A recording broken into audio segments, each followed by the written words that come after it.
Hello guys, welcome back to my channel. Meron tayo dito guys, ating error coins ni General Antonio Luna. Yung sa may kabayo guys.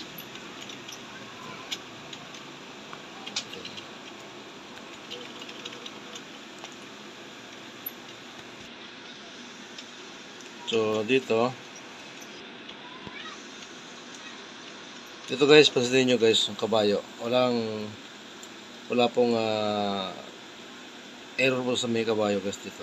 Kaya sa baba. Yan.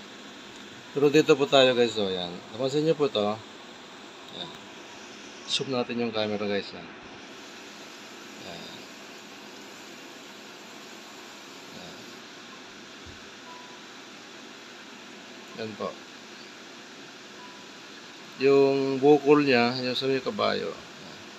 Bulag siya, bulag guys, bulag. May bukol siya.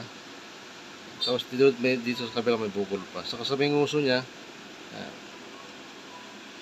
Yan. Kita nyo guys, medyo malikot yung aking camera yan. Tapos yung dito,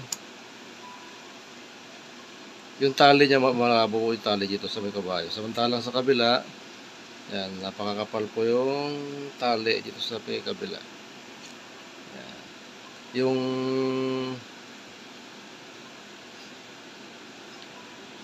dangal tapang dignidad, napakakapal po yung pagka-print.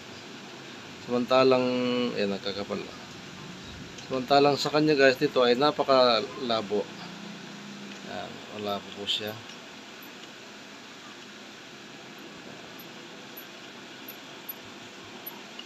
Yan, ating commemorative coins ni 10 pesos, General Antonio Luna.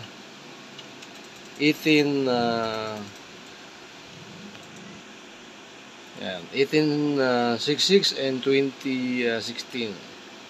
Yan po.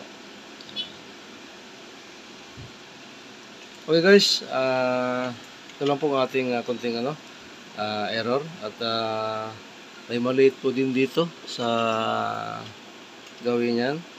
Yung medyo hindi natin may focus gaano guys dahil camera natin ay malikot. Meron din dito maliit dyan, banda, dito sa may gilid dyan.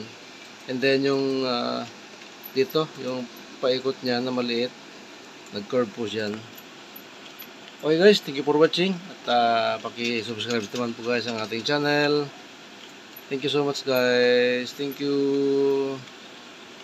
Bye. Yan guys, ang iron na.